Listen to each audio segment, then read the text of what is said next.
Beautiful. Okay. Good afternoon, everyone. Good afternoon. Hello and welcome to Wando Mt Library.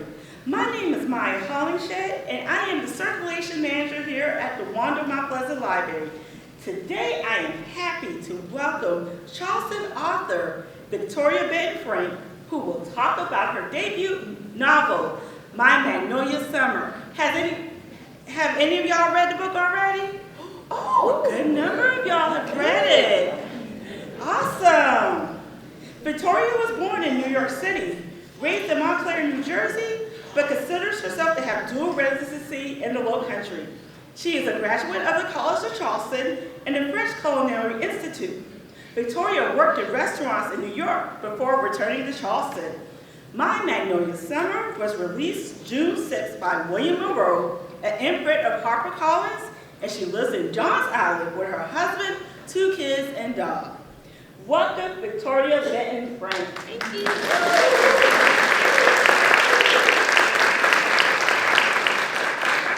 Hey, everybody.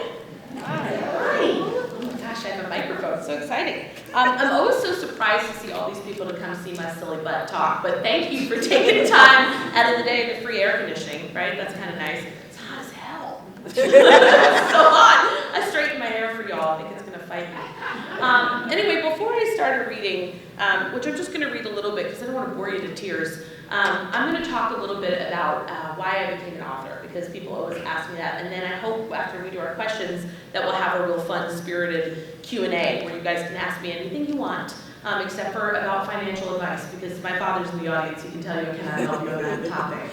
I can tell you how to blow money really fast, but that's about it. So I became an author in kind of a roundabout way. I am a graduate from the College of Charleston in theater performance. Are we surprised? Yes, I'm an actress. So I did that first, moved to New York after I graduated and was starving. So I called my parents, this is after I graduated, and very stupidly said, my parents were like, let us help you out a little bit. You live in New York. I said, I don't need your money. I need their money. It's a huge mistake. Anyway, so I moved to New York, tried to make it as an actress for 5 minutes, didn't work. My dad said, you know what, you're a good seller, why don't you go into real estate? But I didn't have my real estate license, and I wasn't going to study for that. So he decided to get me a job with a friend managing public commercial real estate warehouses.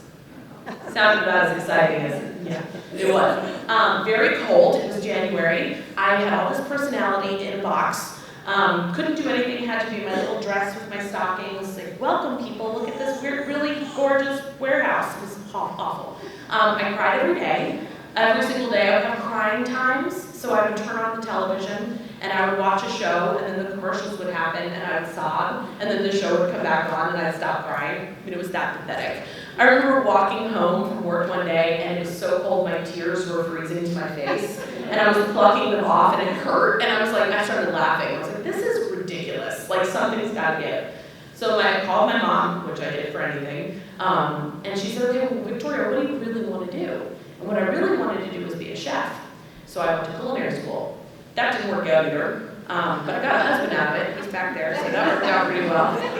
We have 2 beautiful children, and it was okay. It wasn't a mistake. And I learned how to cook. But I spent my time working in some of the greatest restaurants in Manhattan, and while that was a wonderful experience, it was really hard.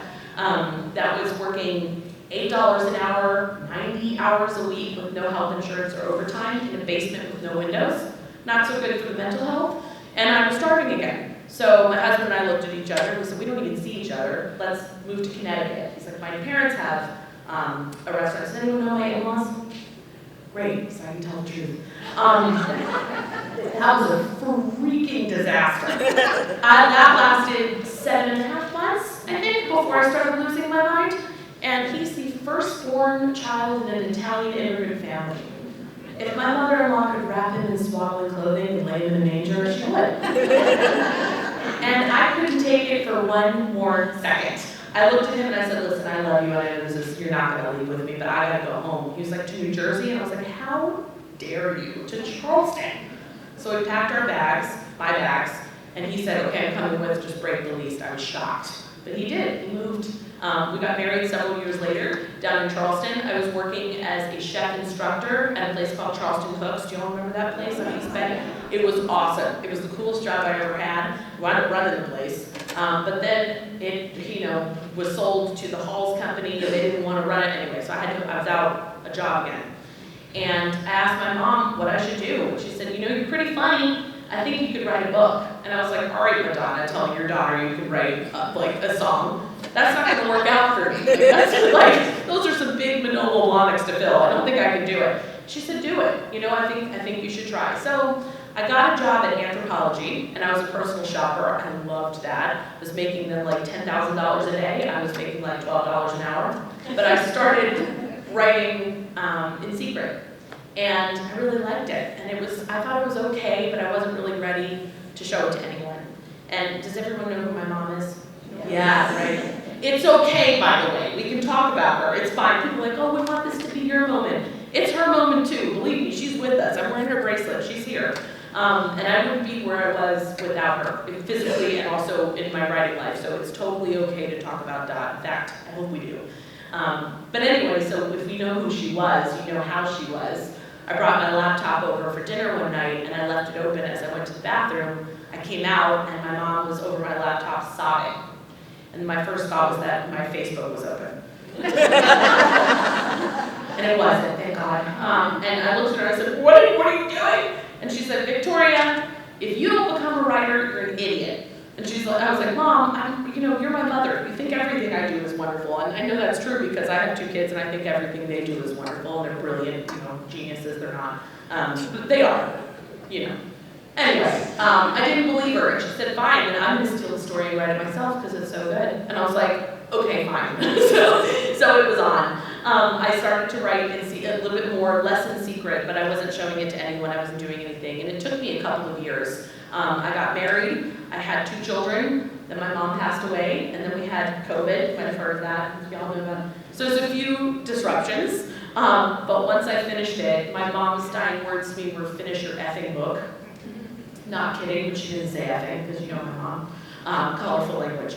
So I finished it, and my dad encouraged me to sell it, and very, very quickly, it wound up in the hands of my mom's editor and her agent, and they both took me on, which was amazing. I never thought this could happen, and I was very, very surprised that everyone believed in me so well.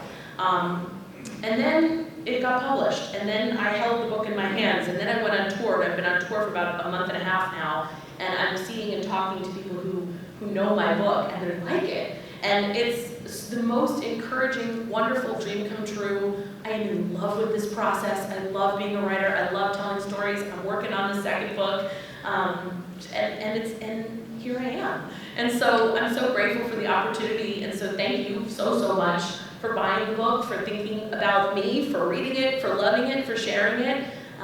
It's the most encouraging thing in the world. So that's my little story. I'm going to go right into a reading. And I always read this piece first because this is the piece that my mom saw first. So as long as I live, no matter what I write, this is what I'm the most proud of because the great Dorothea Benton Frank was impressed. So I'm impressed. This is chapter 1. Last night I dreamed of Charleston, as I do almost every night. Far away from my beloved land by day, at night I am there. I dreamed of marsh grass, of coral sunsets, the smell of pluff mud, and the sound of the breeze rustling through the fronds of the palmetto trees. If you were to cut me open, you'd find the water of the Atlantic instead of blood, driftwood instead of my bones, and seashells in place of everything else. When I was a little girl and I couldn't sleep, my grandmother used to tell me to pretend that my breaths were the ocean waves rolling in and pulling away from the shore. I belonged to Charleston. I belonged to the island, Sullivan's Island, where I grew up. It calls me home every night. This is my story about how I returned to the island and found my wings. My dreams are so realistic and vivid that sometimes I wake up with one foot still in the dream world. On an unseasonably cold morning in April, my alarm clock jolted me out of my grandmother's porch. I quickly slapped the snooze bar and to stop its blaring, shut my eyes, and went back to being 8 years old. It was Easter Sunday, and we had just finished cleaning up brunch. The women in my family had prepared all the traditional food, ham, collards, red rice, and dozens of deviled eggs. We are sitting outside in Grandma's rocking chairs. Sand dollars that I had collected from the beach were heaped on my lap. I had left them outside overnight, and the morning sun had bleached them white. I could hear the music of the beach tide rolling in. My world smelled like salt from the ocean and sweet lavender from my grandmother's perfume. She picked up a couple of the sand dollars and rattled them gently. Hear that, Magnolia, the noise that they're making. Yes, Gran. Do you know what it is? No, what is it? It's the doves trying to escape. Gran, those are seashells, not birds. No, Doodle, they're doves trapped inside the dollars. Really? I leaned towards her, readying myself for a story, but instead she cracked one of the sand dollars in half, and out came white fragments that looked like little doves in flight, 5 of them. Oh my gosh, Gran, isn't that something, Miss Maggie? The shell on its own is beautiful, with a 5-pointed star in the middle and the 5 slits on the edge, but inside is something more lovely.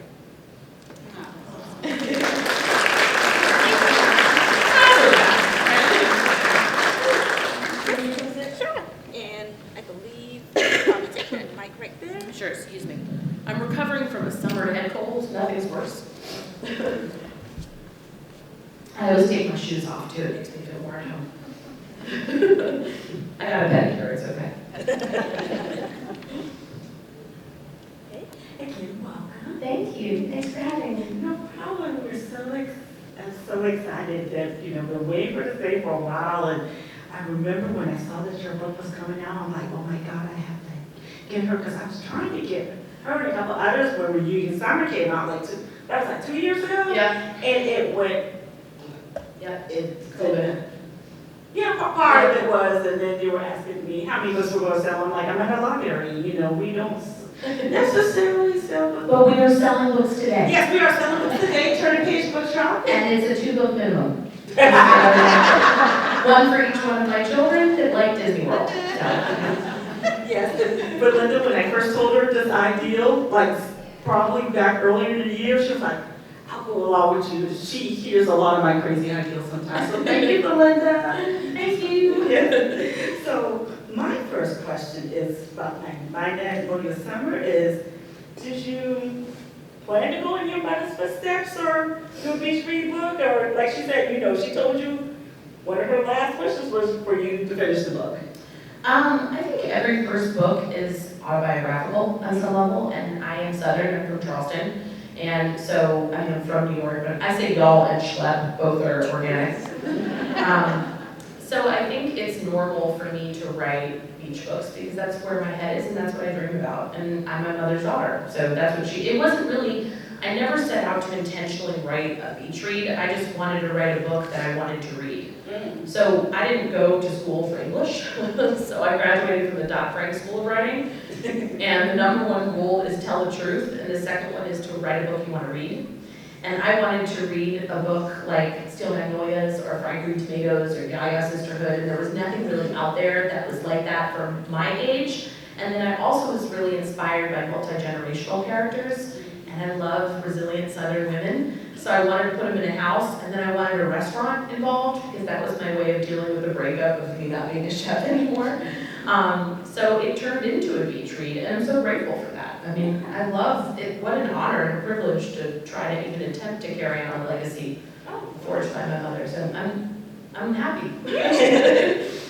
So I know you mentioned that you were once a chef, and that's how you came up with, I guess, Magnolia and the Rusty. Which one? No, the restaurant. Oh, the Magic Lantern. Magic Lantern. Why do you want to call it a Rusty Anchor? I don't know who Golden Girls must be in my mind. Magic Lantern. Rusty Anchor is probably what it should have been called. Yeah, so the Magic Lantern is actually a real restaurant that was run by my great-grandmother here in Charleston. Oh, wow. So when I found out about that, I said, oh my God, it's in my blood. This is so cool. I gotta write about that. That's why. Oh, okay, cool. So, like, how did you come up with another background with the characters such as Bran and Lily, and which we'll talk a little bit more about in depth in a second. Yeah, I don't really know, to be honest. People ask me that all the time, like, where's your inspiration for characters? I think because I have such a crazy real life, I call it fiction, but I'm just writing journaling. I don't know. I mean, I wanted to write about opposites. So in my life, I had a very good relationship with my mother, so I wanted to write about a bad relationship with my mother. I didn't really know my grandparents, so I wanted the characters to be raised by their grandmother. so that was, I never had a sister, so I wanted to write about a sister. And they sort of told their own story. And I know that sounds like crazy, but like you sit down and you start to write, I start with place first, and then from place I think about topic, and then I cast it. So I wanted a young girl who, was an aspiring chef, and what would she be like, and what would her challenges look like? And so I casted the characters around her. Okay, cool. So first we're going to talk about the main characters, and we're going to talk about Maggie, Magnolia. She was like you, left Charleston to chase the culinary dreams in New York City, and it's not panning out. And then you were lucky in your love life. Yes. In New York City, where Maggie, not so much. Not so much. She has a guy, but he's not so great. No. Ronnie's kind of a jerk. Yes, he is. But he's good in one department. Wait, she knows. She got it. So, you wanted to explore with her pursuing careers that may not exactly go the way you wanted. Yes. Yeah. I mean, yeah, of course. Like I think having dreams and not having them work out exactly how you would have shaped them is something that everybody can relate to. And all the best stories are the ones that turn out differently than you expected. And so that's what happened with Maggie. And I think her ending is really about her story, her arc is kind of about succumbing to your destiny, which is funny because that's sort of what happened to me too, but I didn't realize that, and Maggie didn't either. I've always been meant for this. Wow. That's God agreeing. That's probably my mother, like, told you so. Yeah, so now going from Magnolia to her mother Lily. Hotness is first. Yeah, she's rough. Woo! Lily's rough. Lily is. But she's, I think I felt that she was sympathetic. Yeah. I think that when you're dealt with great tragedy in your life, you have two choices. You can lean into it and get stronger and try to learn some lessons and shape yourself to be better, or you can let it rule. And I think that's what she did. I mean, she's had a lot of real tragedy in her life. So, yeah, I mean, addiction and things like that are sometimes results of tragedy in people's life are, again, something relatable. And that's what happened to Lily. I'm going to write her story eventually, and she's going to be a lot more sympathetic, but I like Lily, Yeah, I started understanding what she went through. Yeah, she's pretty complicated. I wound up understanding, her, why she turned out the way she did, and it was kind of also going back to Magnolia, where there were dreams that didn't get realized, but Lily went one way, as in terms Maggie went the other. Yeah, I mean, so the backstory that doesn't spoil it so much for those that haven't read it is that Lily became pregnant right out of high school with Maggie, and she was set to be a professional dancer, and then couldn't pursue that dream because she had a baby. So she always sort of blamed Maggie for being the reason why she couldn't pursue her dreams. Which, as much as I'm like, that's awful, it's also, I get it. Like, I can understand how someone would leave. Motherhood is hard, y'all know, right? I mean, geez. She had another one, she's Violet the Sister, which is book 2, coming next summer, I hope. But it's different, so she's sort of, she's a complicated character, but she's very realistic, I think. Yes. Like, yeah. But she's the villain. Yeah. Yeah. And speaking of Violet, the little sister who has the perfect Chaucer life, or so we think.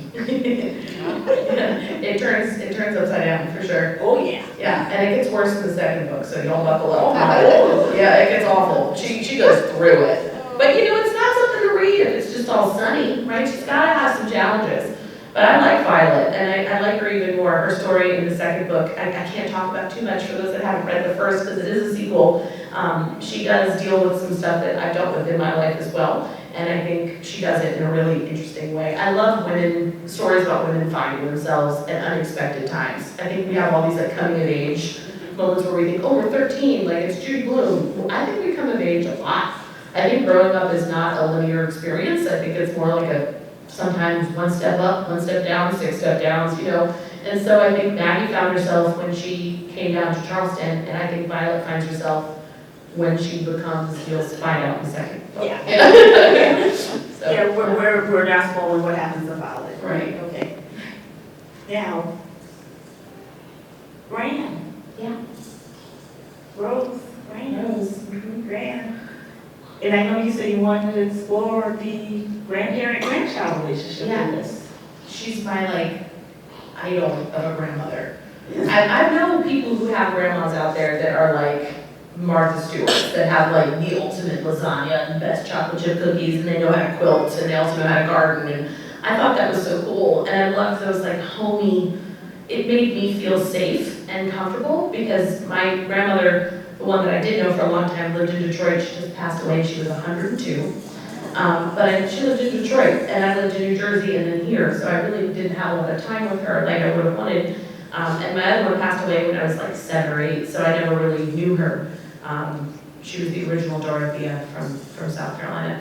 So I love the idea of a romanticized relationship with a grandmother. And again, I like a woman who gets challenges and steps up to the plate and just handles it. You know, she had Lily, and then Lily, her husband, disappeared and had 2 small daughters, and so Gran stepped in and said, I'm going to do this. And in a lot of ways, Gran is based off of my mother, in the way that my mom literally was good at everything she did, and she also was the ultimate caretaker and didn't ever back down from a challenge. And so when you have something like that, that's like a true matriarch in my eyes. It's like not somebody who just wears the crown. She also digs in the dirt and grows the flowers. So that's what she And did. she brought a whole lot of wisdom in this book, for those who read it. You know, she was very wise, you know. Yeah. Well, someone had to be in that cast of characters. A little crazy. Yeah, that is true. And then there's the love interest. Yes. Sam, our Chaucer version of Did we- Dr. Benjamin. Did we dream about Dr. Sam? Did anyone have me? You can tell me. So I'm gonna tell you all funny stories. I was in Camden, know about Camden, South Carolina? Yeah, very conservative place, right? And I was like, oh my God, I'm gonna get so much, I'm gonna burst into flames when I go into this courthouse. I was with my mother on one of her tours, and I was flapping books. And this little old lady, she was about 90, 95, maybe pushing 100 for sure. She had like Marge Simpson blue hair, you know? And she was in the back on her walker, and she locked eyes with me as I'm flapping books, and she just kept looking like she was gonna come get me. And I was like, oh my God, what is this woman gonna say? And she goes, you happen to look like your mama. I said, yes ma'am. She goes, will you do me a favor? I said, sure. She said, will you put more sex in it? So, Sam's for that one. And for those of that, you're welcome. All right. I decided to make a sexy farmer doctor. Everyone's like, they don't exist. I'm like, it's fiction. That's fine. He's fun. Wait till chapter 10.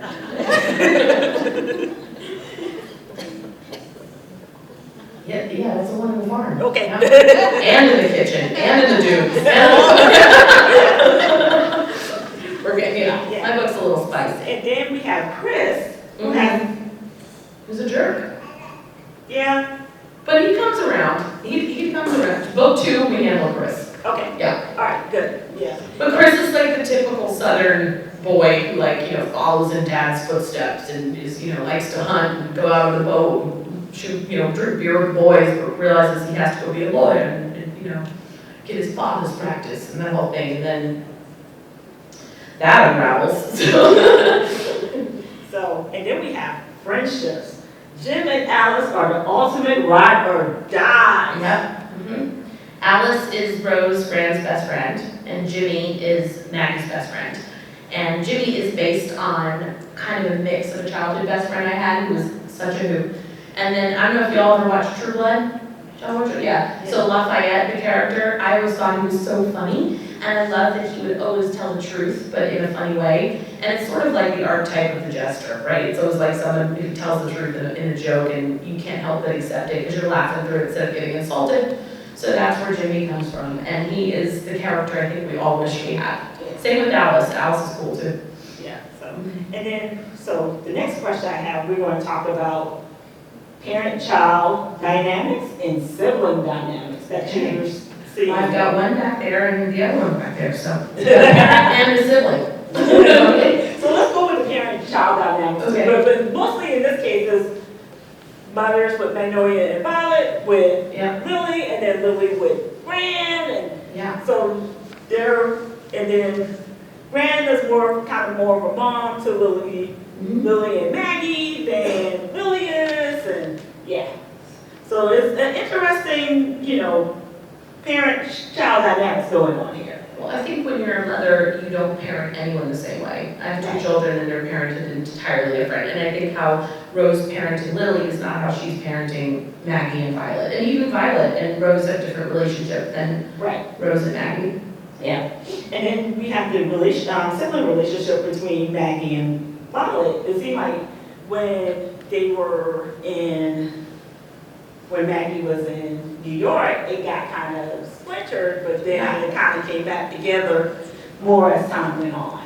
I think Violet always felt a little jealous that Maggie got out of Charleston, and I think she thought she would be a big photographer and Maggie would be a chef, but then she met Chris and sort of decided to settle en route, and while Violet is probably more traditional, Maggie is more alternative, and I think she felt, in a sister relationship, there's one that's a little more wild than the other one, and I think that's sort of where that came from. I have a lot of girlfriends, I don't have sisters, so I'm familiar with the ties, but that's where I got the inspiration for that. Gotcha. So, the restaurant and food are central parts of the book, and with you being a chef, you even add a recipe at the end of the book. Heartbreak soup. Yep. How important was it to make food and the magic lantern a part of the book? Very important. I think it's almost the main character of food. I mean, I can't help but write about food because I think about food all the time. Y'all like to eat, right? You're gonna like both. So I think food's really important. So to me, food is a really good snapshot of where someone comes from. And I think my mom, when she said earlier, was a storyteller. Even as a chef, I was telling a story because food can tell a lot about a person. It's, traditions and heritage, where you come from, what you like to eat, what's important to you can all be seen on the plate. And so I liked that idea, that I could write about the background of how restaurants come about and how people come up with dishes that come on your menu.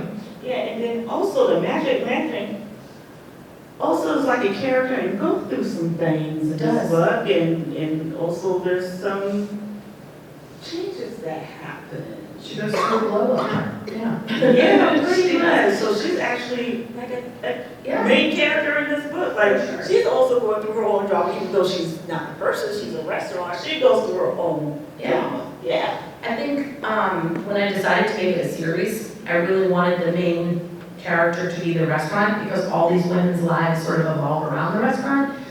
Daisy, who's the great-grandmother, that's only sort of mentioned lightly in this book, she's getting her own book. Lily's getting her own book, Rose is getting her own book, Violet's getting her own book, we're writing all of them in. But I like that they're linked to this history of the restaurant, and I like that it's a central place of focus. Place is really important in a novel.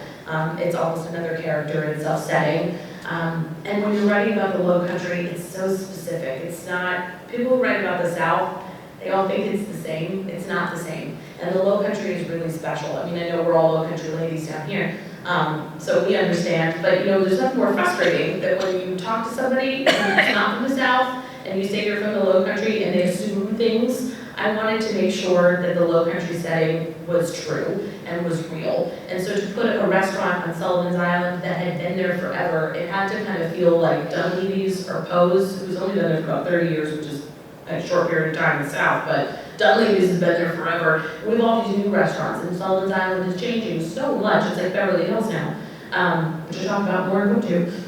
But I wanted to give a feeling of permanence and also constant change. And you're speaking about talking about the Low Country, you talk about, you're very descriptive. And a lot of people said that reminded them so much of their mom and her work about how you describe the Low Country, and you really made that a very big part of your book. And a lot of people was like, well, I actually toured, South Carolina through your writing or your mother's writings, and there are even people who move here and they check out your mom's books and Mary Alice's books to learn more about the Low Country. What great company I'm keeping. Yeah. That's so nice, what a compliment, to be compared to either one of those writers. My mom and Mary Alice are beautiful writers, for sure. Yeah. So, how do you feel about, that, love it. I love it. I think it's so great. I'm in this incredible sisterhood of writers. We're so lucky. in the Low Country and in the South to have all these incredible female writers. I think it's great. And everybody's take on the Low Country is unique, but they also have some similarities that are really important too. So I'm thrilled. Yeah. So I know we have a lot of people who are avid readers and avid beach readers here. And is there something you're currently reading or books that you're excited about that are coming through the pipeline? Yes. Oh my God, so many books. I love to read. I'm the last person in the world to read Lessons in Chemistry. I'm reading that right now and I'm loving it. It is so good. I've read Marriage Portrait, Mad Honey.